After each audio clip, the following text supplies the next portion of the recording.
L'inflation n'est pas un leurre. L'inflation existe bien et il est bien tangible pour chacun d'entre nous, que ce soit les consommateurs comme maintenant les analystes économistes. Si vous vous souvenez, il y a à peine un an, les grands de ce monde nous disaient que c'était de l'affabulation de penser qu'il y aurait une inflation.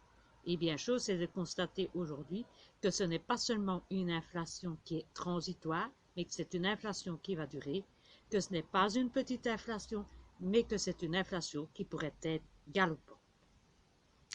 Les causes qui sont invoquées, je vous les ai déjà dit dans des vidéos précédentes, on parle toujours de la politique de zéro Covid en Chine, de la crise en Russie, mais on oublie de rappeler que finalement l'inflation était déjà latente depuis des dizaines d'années. C'est en fait le résultat de la politique, on peut citer de M. Draghi, qui était pour créer de l'argent artificiel. On faisait tourner des planches à billets pour épurer les dettes colossales des États. Conséquence de notre inflation, il y a les prix de services et à la consommation augmentent, les salaires risquent de s'emballer également, ce qui risque d'entraîner à long terme la dévaluation, et c'est déjà le cas. Quand l'on dit que le dollar augmente, le dollar n'augmente pas, mais c'est les autres devises qui perdent de la valeur. Exemple de l'euro. Enfin, on peut également citer la baisse des marchés en bourse, des marchés obligataires, le prix des immeubles qui commence à diminuer aux États-Unis. Voilà quelques exemples des conséquences de l'inflation. Que peut-on faire?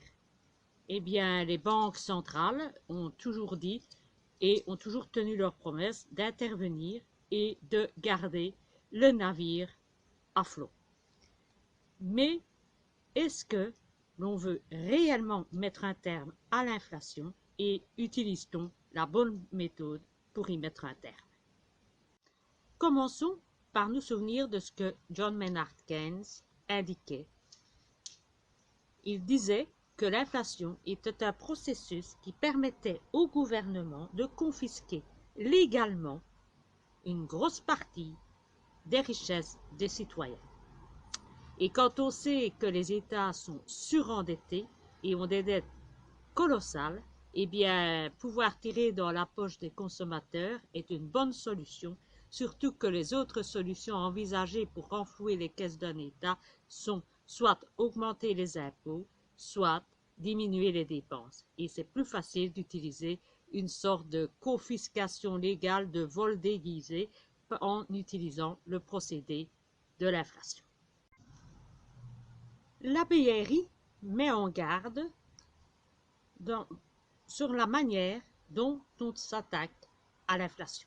En effet, elle dit que le fait de remonter les taux comme les banques centrales font de 0,25, 0,50 tous les mois, tous les 3 mois, de manière progressive et sur une longue durée, est un mauvais procédé.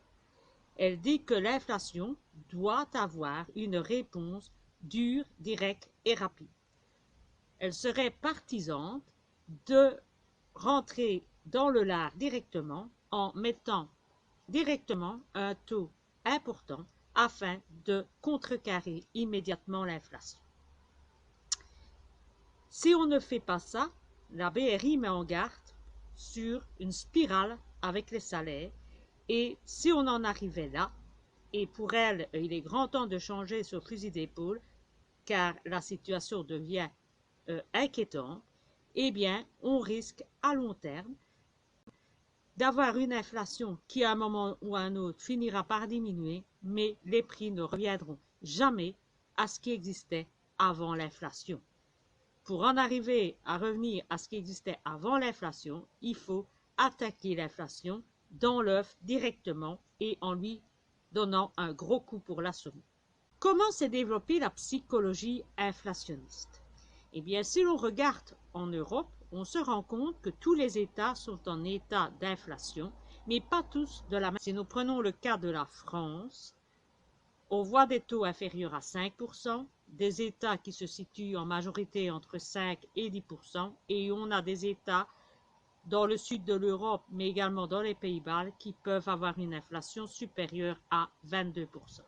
Alors quand on a une Union européenne qui vient vous dire que l'euro protège de l'inflation, il y a de quoi s'inquiéter, surtout quand on voit que la politique extérieure de nos dirigeants est encore de renforcer des sanctions vis-à-vis de la Russie et d'aller titiller la Chine, ce qui n'arrange rien pour enrayer l'inflation. L'Allemagne soutient cette position et déclare que l'on est à un point de rupture qui risque d'être sans retour si l'on ne prend pas action immédiatement, si pas dans les prochains mois. Que peut-on retenir de ce que je viens de mentionner? Eh bien, c'est que il faut arrêter de croire que l'argent magique, la planche à billets, c'est gratuit. Ce n'est pas parce qu'on vous a donné des aides, des chèques pour le mazout, du chômage corona, des droits passerelles, que tout cela était qu'un jour où on ne pourra pas ni les payer. Rien n'est gratuit, que ce soit pour les États comme pour les citoyens. Il faut arrêter de croire à l'argent magique, au bouclier magique, que ce soit pour l'énergie, l'argent, les dettes, etc. Deuxièmement, que peut-on retenir? Eh bien, c'est que l'inflation que l'on pensait limitée et transitoire, eh ça va devenir une inflation qui pourrait durer. Certains parlent de 30 ans et certains vont jusqu'à, comme je vous l'ai dit, à prévoir des taux à 22%, et selon eux, cela ne semblerait pas impossible du tout. Enfin, dernier point, on parle actuellement, certains analystes encore, de récession. Pour l'instant, nos grands dirigeants refusent d'accepter cette hypothèse, encore à l'instar et au parallélisme de ce qui s'est passé avec l'inflation il y a une bonne année, où l'on disait que la récession, l'inflation n'existerait pas. Eh bien, aujourd'hui, on parle que la récession n'existerait pas, que les États-Unis sont forts et que ne seront pas sujets à la récession et que c'est l'Europe et les autres États du monde qui en seraient victimes.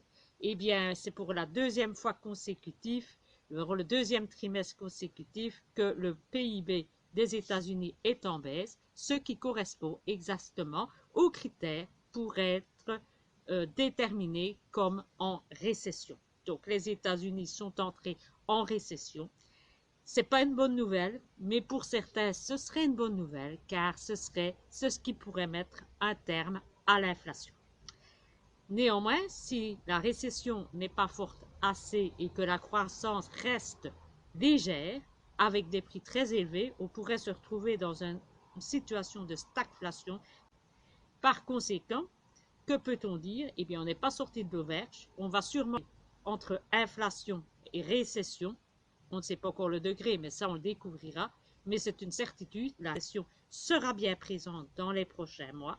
Et comme vous l'entendez, on risque de passer par des termes tels que inflation, hyperinflation, inflation temporaire, qui va perdurer, récession, stagflation. Donc, on n'a pas fini d'entendre parler de sion en espérant ne pas être en dépression nous-mêmes.